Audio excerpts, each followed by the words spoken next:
And now, without further ado, it's my pleasure to introduce Nicholas Carlisle.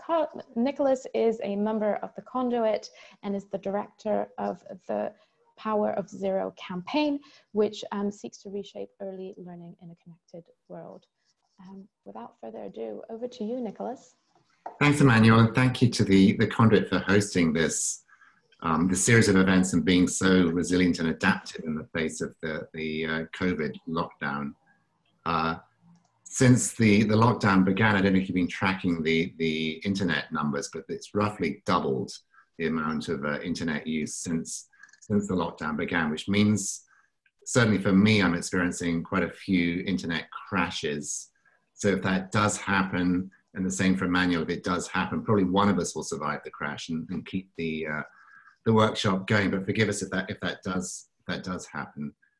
For the last few years, I've been running the Power Zero campaign, and that's a global campaign focused on young children and aiming to reshape early learning for a connected world, because the world that our children are growing up in is very much online and offline. And that's really what spurred today's workshop. It's a strange time, this, as so many of us at home under lockdown and trying to work from home, and we have often children in the house too, and suddenly we're forced into the role of digital parenting like never before. Before we begin, I wanted to talk about a very special person in your child's life. It's the person that they probably experienced their early years live with, that opens up nursery rhymes to them and guides them as they go through school, helps them with their homework, and eventually goes with them into the adult world. And that person, any guesses, is of course the internet. It becomes, whether we like it or not, your child's BFF. And under lockdown, that relationship is probably going to only increase. And your child's going to be experienced and exposed to literally thousands, hundreds of thousands of interactions and pieces of information as they go through their childhood into their adult lives. So more than ever, this is an encouragement to think about how you want to be as a digital parent. And what I mean by that phrase is, how do you want to guide your child's relationship to their multiple devices that they use to access the internet? And that's really what we're talking about today. But we're also going to talk in the second part of today about resilience, which I think is one of the key skills that children need for this changing world. And obviously under COVID becomes extremely important. So that's the rough structure for today. We're going to have several breakout groups, which I'm totally looking forward to. It's a chance for you to meet various other fellow parents and probably fellow members of the Conduit, though I think we have a few guests from outside the Conduit today. So let's begin by looking at what I call the internet of kids, the reality of the worlds that your children or the children around you are growing up in. Is a very different world from the world any of us grew up in. And to help us really kind of focus on this strange unknown world of the internet for kids and kind of get into its recesses, we created a poll for you. And I want you to just take a minute, it's only 3 questions, and give your best guess to the questions on the poll. And I think, Emmanuel, you're able to launch the poll, is that right? The poll is launching now, and you should be able to answer each of these 3 questions. Let's go through these results. So the first one: what percentage of children have their own smartphone by the time they are 10? So this, of course, is a question that changes depending what country you're logging in from, and also what socioeconomic status your family has. So clearly, in less developed parts of the world and more rural parts of the world, there's less smartphone ownership. But in Britain, the answer is 50%, according to Ofcom last year. And that's talking about children that have their own device. Most children, I think probably about 90% of children, have access in some form to the internet. Some of the other countries that we're taking the Power Zero into have much higher smartphone ownership. And I think that's probably the way it's going to go across the world. So for instance, in the United States, we did a poll with AT&T there. 84% of children have their own smartphone by the time they're 8, amazingly. In Taiwan, where we're also taking Para Zero, that's up to about 90%. Internet use is so intense in Taiwan that the government's actually banned it for children under the age of 2. It's now a criminal offense to let a child under the age of 2 go online. And there are also threats of punishing children if anyone, adolescents, for instance, have excessive use of the internet. It probably reflects the sort of the way that the Taiwanese government operates, but it shows, I think, the concern about the prevalence of internet use by children. And it's a big deal when a child has a device, because it means they can go anywhere. And I often compare it to putting a child on a bike. So you would give a child a bike, you would not allow them to take their bike anywhere. You certainly wouldn't allow them to take it onto the motorway or the freeway. And yet most of us are not supervising our children when they go online.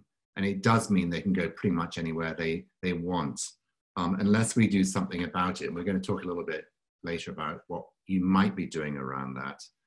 But I think in this context, knowing that your child is online, has their own device, that's probably true of most of us in this workshop, it's good to make a tech agreement. And I think one of the best times to make a tech agreement with your children is when you give them their first device, or when you give them a new device. But you can do it now. You can do it under COVID. I think this is a great time as we're under lockdown to sit down and make a tech agreement with them. And I'm going to share with you some links to tech agreements around the world. Australia has got some great ones for children at the age of 5. There's some other great ones from around the world for teenagers. It's worth doing.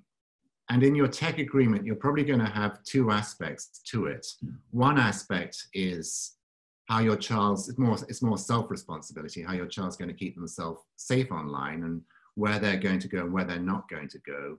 When they're going to reach out to you as a parent and get your help, you want to encourage children to seek the help of a trusted adult if they find anything uncomfortable, if anything feels uncomfortable. And I think that's quite a nice test for your child to say, trust your feelings. If you've got a gut sense that something feels uncomfortable, come and talk to me, come and talk to someone else. Do not try and handle it by yourself if you're feeling uncomfortable.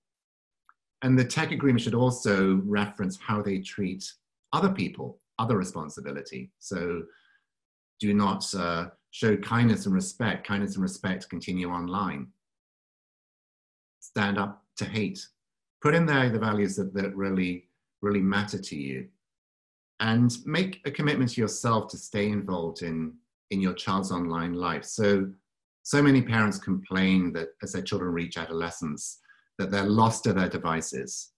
And that's partly a phenomenon of adolescence. Your children are going to want to be more independent. They're not going to want to show you anything. But what we're finding is that when parents grow up with the internet and with the devices being part of the family, being something that you all share, that you co-watch, you co-play with young children in their first games, you watch videos with your children on their devices, it doesn't become so much of a separate world. And that's a benefit to your child, because when things get more hairy, you want them to be able to talk to you about what's going on. You don't want this to become a separate private world where anything goes. So 8 of you got the right answer to question 1, 50% here in the UK. Some of you were going for the higher numbers, but I think it's intriguing because that is probably the direction we're going in. By the time they're 15 in the UK, pretty much every child has their own smartphone. Let's move on to question 2 now. What percentage of parents and caregivers put no safety controls on their child's smartphone or tablet? So this one is mystifying to me, because parents repeatedly talk to us about the risks that they're concerned about. And there are significant risks, along with great benefits, about giving your child a device of their own. And the risks I like to characterize with the 3 C's. So the first risk is commercialization. And it's intense. If you're a child going online, you will be exposed to ads. As your child plays games, and many of you are already aware of this, there are many incentives to buy various skills and powers to get to different levels. That can start to cost you a lot of money, but it also is a world where your child's encouraged to buy things that they may well not need or actually want. Second major area of risk is content. So your child is going to be exposed to violent imagery. The other major concern of parents is pornography. And those are things that you need to be discussing with your child and figuring out where they feel comfortable going and where you feel comfortable them going. And again, getting them to trust their felt sense about what feels comfortable and what feels uncomfortable. So the answer to this question in the UK, and this is from a survey from Internet Matters that they published last year, is that 65% of parents do not put any safety controls on their devices, their children's devices. And it's so easy to do, so easy to do.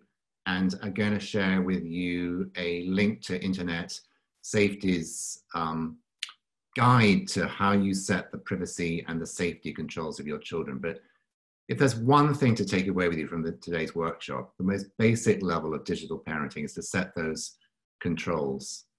And many parents say it's just too complicated, or they don't have the time, or they don't want to limit their child's freedom. Interestingly, if you ask teenagers, and they've done these surveys, most teenagers say that they want their parents to set the safety and the privacy controls on their phones. They prefer it that way. They want you as parents to keep them safe and to watch out for them. So hoping that's an encouragement for you to set those controls on all your devices. And it's worth scheduling a time. It's worth setting aside a day or an afternoon where you collect everyone's devices from the family. You've prepped yourself with how to do it from the Internet Safety Guide, and you just do it. It doesn't actually take that long for each device. So congratulations for those who said 65% on the answer to that. And I'm hoping all of you become the 100% that do set their controls. And then let's move on to the final question now.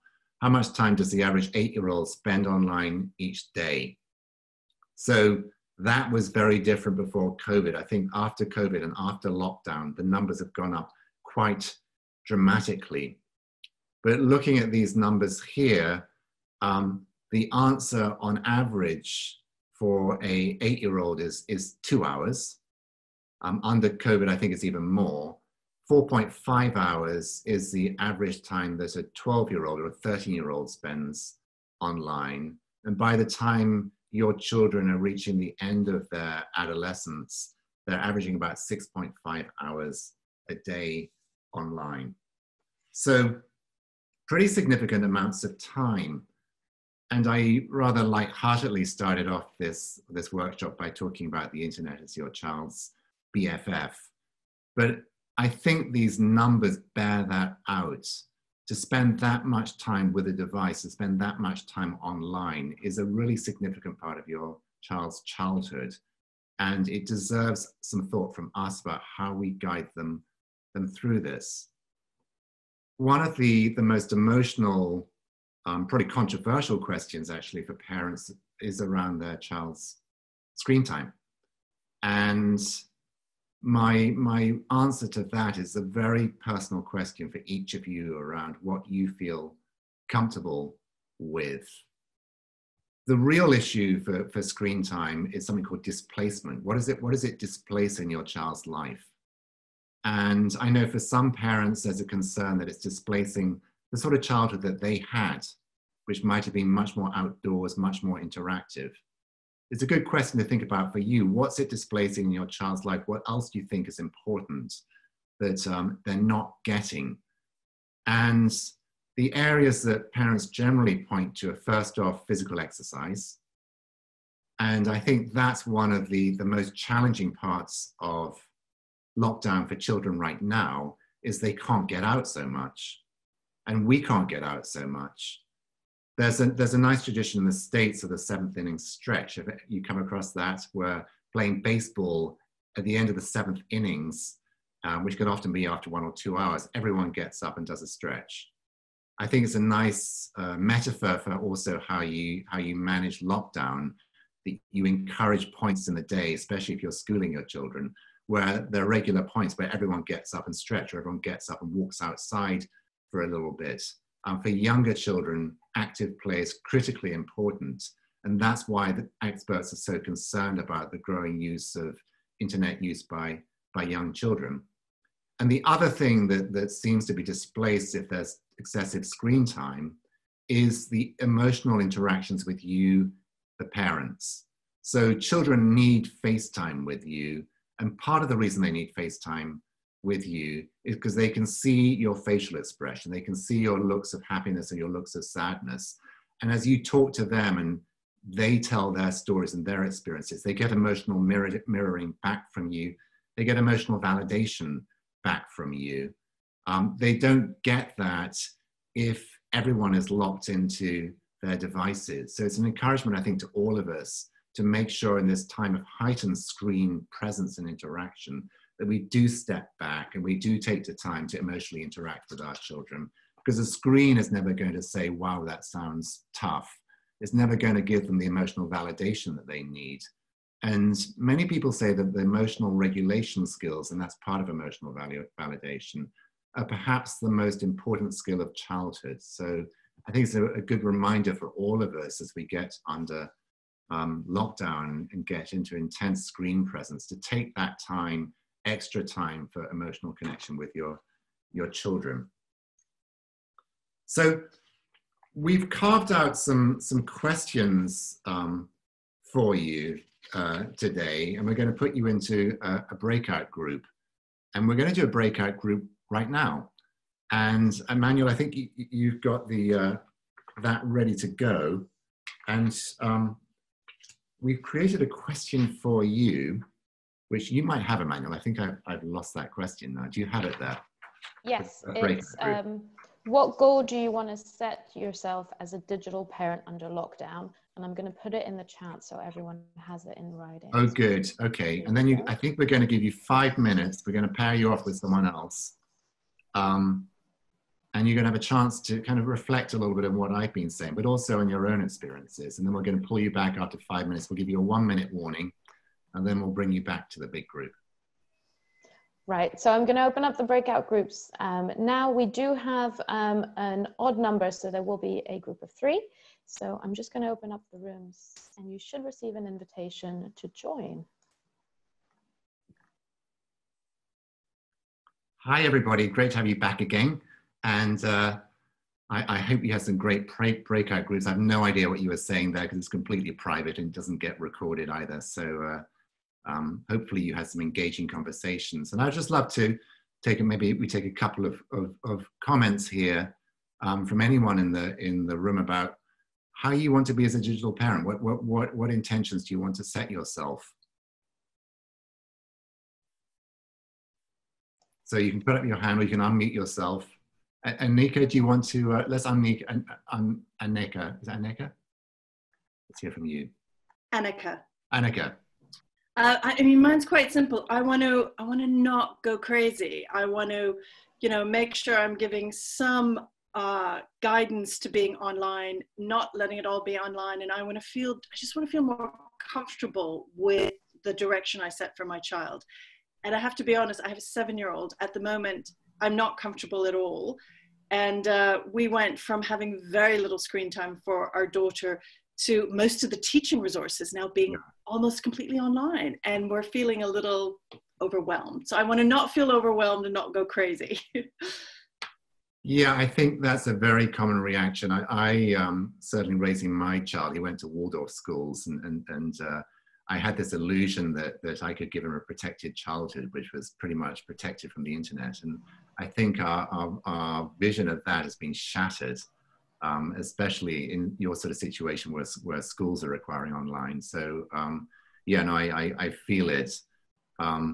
The internet safety guidelines, which I'm going to send you for how to set up the privacy controls, are great. I'm also going to share with you, because I love them. There's some sort of basic tech agreements from around the world. The Australian government put out some great ones for younger kids. There's some great ones also for older kids too. I think if you have those conversations with your children, kind of armed, do a little bit of prep around how are we going to handle this and how are we going to handle your increased use of your devices. I think for most of us, a lot of the anxiety drops away as we actually have those conversations and we create some agreements around it. Let's take another couple of comments here. Andrea was one of the early ones, so let's unmute you. Hi. Hi.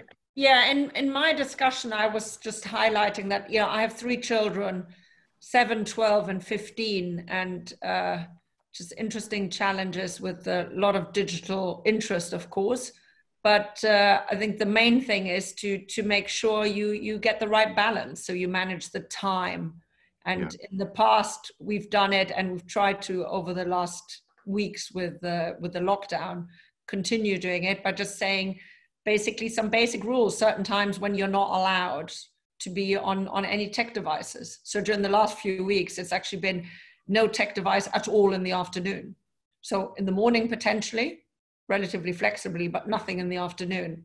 And now the schools have just started this week. We've said, you know, school finishes at 4, nothing before school. So nothing before 8:30, nothing after 4. In between, if you've got breaks and stuff, you can do stuff with your friends. So, but trying to keep it relatively simple in terms of what you say they do. It's of course helped by having several of them. So it's, I think, more challenging if you have one child. But anyway, that's kind of my thoughts. And I guess the only last thing to add is where the devices reside, which in the past has been a bit easier with lockdown and remote schooling. They of course now have to go into the bedrooms. So previously was never allowed to be in the bedroom. So now the challenge, you know, moving them out again, just saying, look, the phone just does not stay there. So you don't have things creeping in just because of lockdown situation. And thank you. You've clearly given this a lot of thought. And then, because I'm always curious about this, so you've been setting some fairly clear timetables about when it's okay to use devices. Do you get pushback from your children around that? And if so, how do you manage that? Yeah, I do get pushback. The main pushback actually is my oldest is very into coding. So he tries to get around this, not because he's sort of wanting to play games, but because he actually wants to do coding. Yeah. The main thing is most of the time I just say no, because everybody else has to be off the devices, and then you have the creep because the others then want to do it. And then sometimes you just have to be more flexible. Yes, I think that's right. I think one of the nicer solutions I heard from one parent was they have a charging station in their living room, and there's a certain time in the evening when all the devices are plugged into that charging station, and they get them all out of the bedrooms, and that's the time when obviously everyone stops going on their devices. Let's take one more comment around how you're going to manage digital parenting. Maybe put your hand up if you want to join. Let's hear from a guy, and that is Keith. So let's unmute you, Keith, and hear from you. Hi. Mine is actually more of a question than a comment or a challenge, which is that if the 2 parents have different parenting styles, Okay. so one might be more structure oriented and consistency oriented, and one might be my kind of more spontaneous, then it can actually be not just a fight between the parents and the kids, but it can lead to the kids playing out the parents against each other, or disagreements between the parents, and that makes it even harder. And so I may or may not be the only one that has faced this challenge, but if others have as well, I'd be really interested to hear how people have resolved that, or at least mitigated that. Okay, so that's a question to the group. Does anyone have an answer to that question? Again, put up your hand. It looks like that is Nicola. So we're going to, hi Nicola, you're on. Hi, sorry, I can't find the raise hand button. So for me, Keith, what I found really helpful, I'm quite lucky. Our daughter's only 4 years old, so I may be speaking too early in the journey of parenthood. Forgive me, but what I found quite helpful is that my partner, we sit down at night after she's gone to bed, and we found that being on the same page as a couple, it helps us fight less, and also it creates great boundaries for our daughter. So that way, whatever the issue we think might arise during the week, we both agree on some kind of firm center point. So no matter which child the parent goes to ask, the answer is always the same. And then we just go, well, I'm not sure about that. Let me ask and see what dad says, and then I'll get back to you. And so we try to have a united front, and that helps, because then it's very firm. No is no. And then they can't really, bait you against each other. So with regards to the internet, maybe you can sit down with your partner after the kids go to bed and say, here are my concerns, make a list. This is what I'm worried about. How can we come to an understanding and a compromise? And then when you have that set, maybe even write it down, then offer that to your children. That might help. It's helped me. It's great for everything, from popsicles to dinner. So yeah. Thank you. That's a lovely example of getting on the same page and presenting a united front. These are, I don't know, say this is kind of obvious point, but these are incredibly stressful times, and they're impacting everyone's relationships. As much as we love our partners, and my partners on this call, actually, it's intense to be spending this much time with them. It's probably, for most of us, the most time we've ever spent with them for a long time. So I think being kind to ourselves is probably the starting point of this, because we're all somewhat concerned, and there's a sort of going to hell in a handbasket aspect to this crisis that people can go into in terms of their kind of feelings about it. And people often see the internet as part of how we're going to hell in a handbasket, as the Americans call it. So that adds a level of kind of emotional drama to the fact that our kids are online so much now. So be kind to yourselves as you go through this. And that's probably a nice, actually, segue into the second part of this workshop, where I wanted to talk to you about resilience and the importance of resilience, and how this is an opportunity to teach our children resilience. So resilience, in a nutshell, is the discussion with your children around how bad things happen, and giving them the skills to deal with that. And it's the most researched area in psychology in terms of character strengths and virtues. And there's a reason to that. The research began at the end of the Second World War, where clearly millions of children have been exposed to trauma and to loss. And what was striking to the researchers was that some children, having gone through extraordinary loss and extraordinary trauma, seemed to emerge relatively unscathed and grew up into be happy, flourishing adults. And the question then became, what permitted that? Because clearly that's the quality we want to develop in all children. And as they researched into it, they realized that the core of resilience for children is partly their relationship with you, and you being a stable presence in their lives. It's hard for a child to do it without that. And they internalize a lot of how you are and a lot of how you're handling this crisis. So one of the greatest tools you can give for resilience to your children is actually how you are managing this situation, and how you're taking time to de-stress yourselves, and how you're making sure that you are resting back in the sort of practices that support you through your life when things get stressful, whether it's an exercise routine or going outside and being in nature, and making sure that you don't lose some of those fundamental foundations that support you in your life.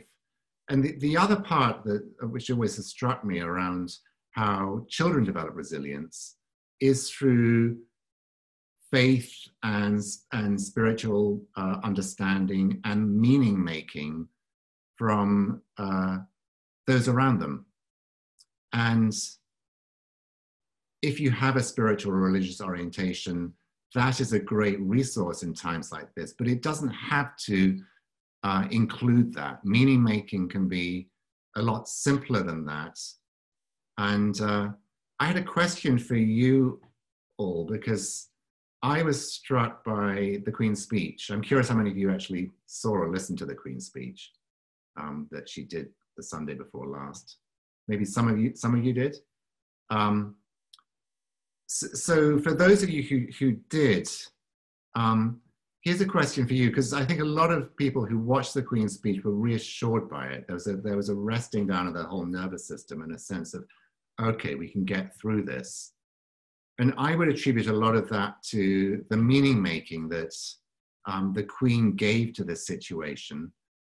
And I'm curious if anyone has any comments on how the Queen made meaning and used that speech to create this sense of calm in the viewers and the listeners.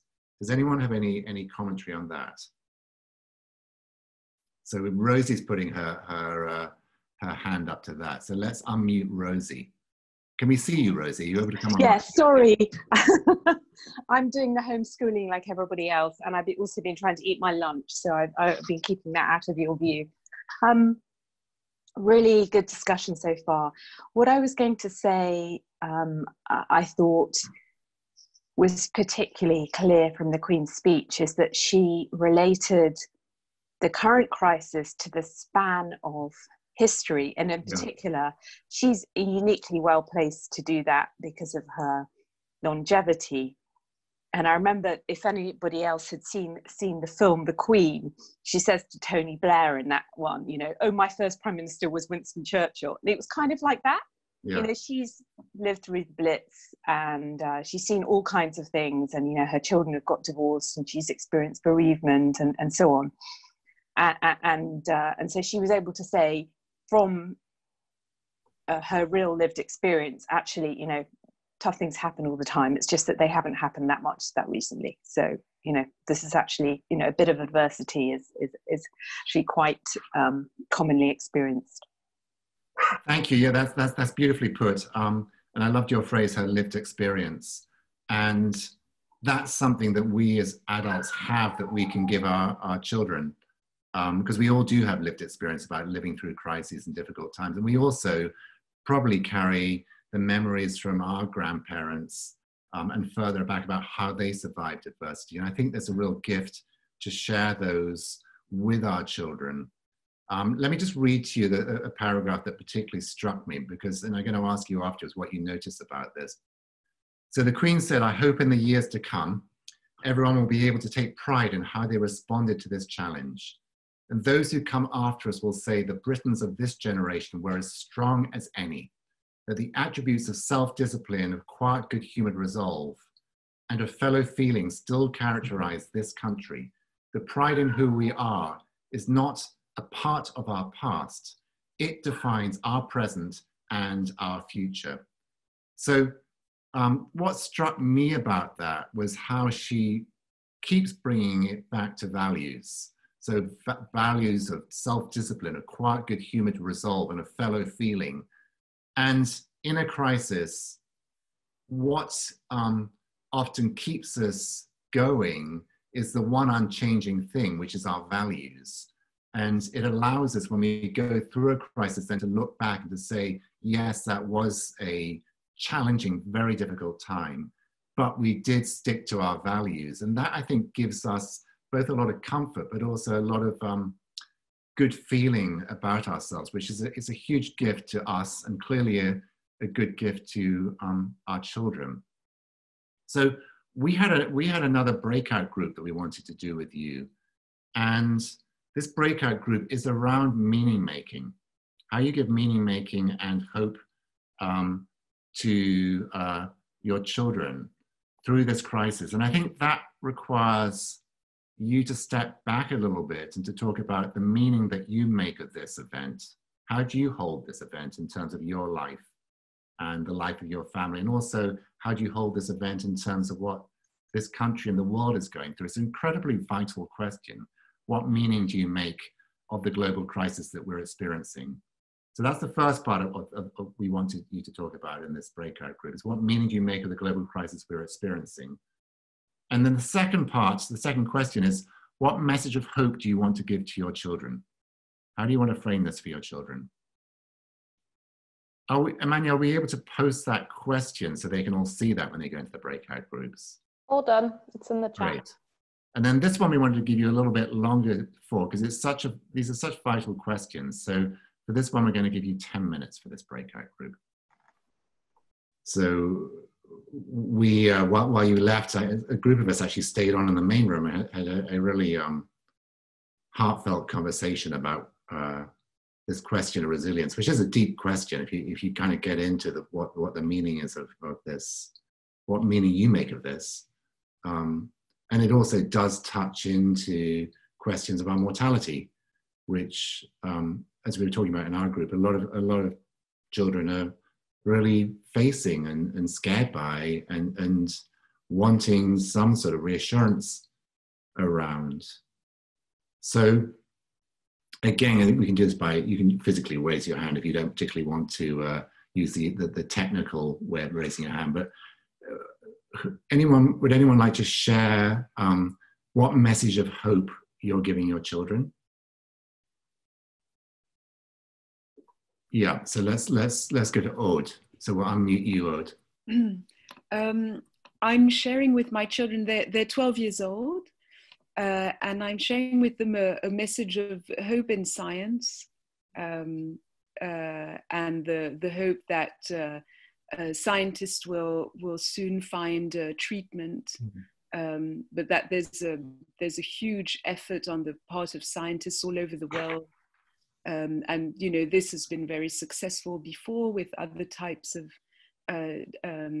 diseases, and they are responding very well to that, and they're very interested, and it helps them see the news also in a more positive light, because they can filter through the prism of what we learn every day more and more about the disease. Thank you. Anybody else? So let's go to Keith. I'll unmute you, Keith. Am I unmuted? Yes. Yeah. So when we started this going into the lockdown, we did it a little bit early, actually. What I told my kids was kind of, we had one at the table, and I kind of said, this is going to feel like it takes a really, really long time. It's going to not be weeks. It's going to be months.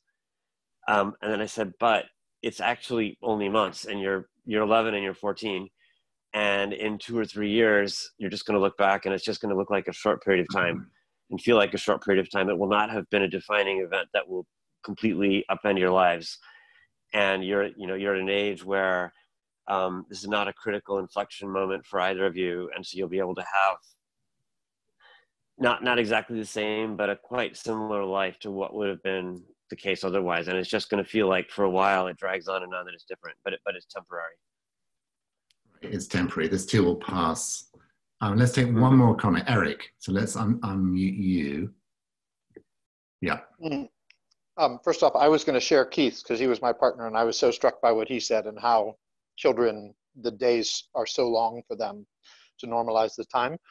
But the thing that I'm holding is that a lot of the things that we struggle with as a species, I think, are a failure of deep empathy and connecting with the perspectives of other people. And I feel like right now we're being forced into a pause and being blasted with lots of perspectives of other people that we don't always stop to consider. And so I've been trying to share that it is possible that this could lead to us being more aware of who is vulnerable and taking more care of people and more care of our planet out of this collective experience.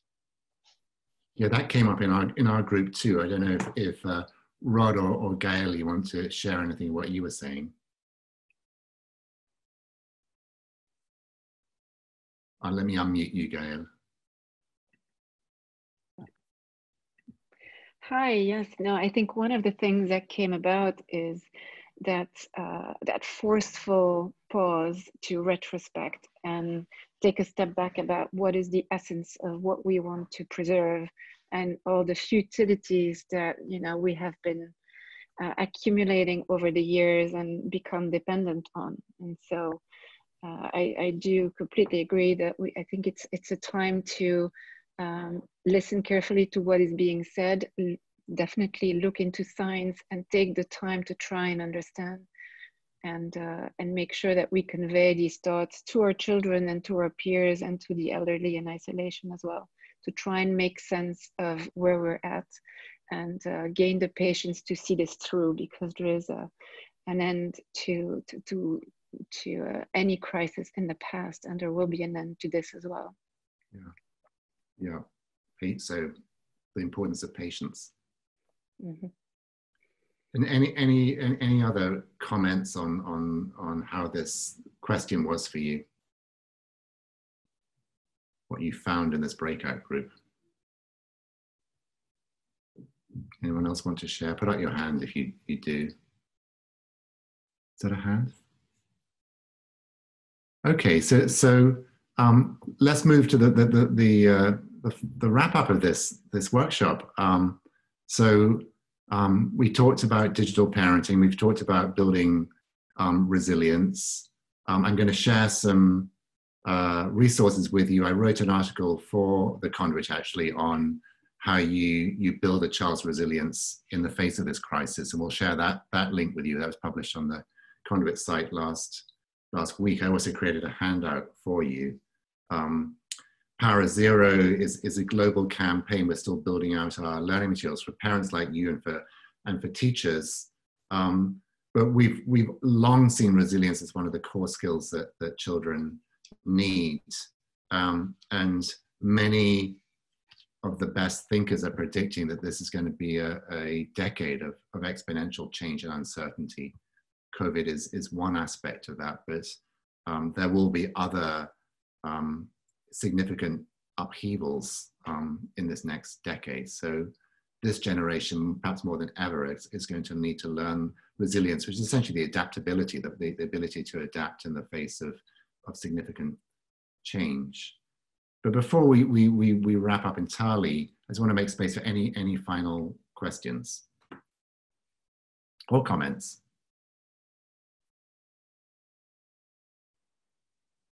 If we're good, I think we can wrap up the workshop. So thanks so much for joining.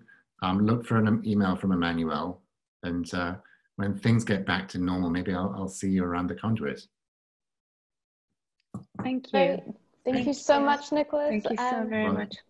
I will share all those information and resources via email, so please keep an eye out for your inbox and any incoming messages from program@theconduit.com, and we'll continue the conversation on the forum. I'll provide the link to that too, so you can follow up with any questions or thoughts after the session. Thank you so much for joining us today, and have a great afternoon.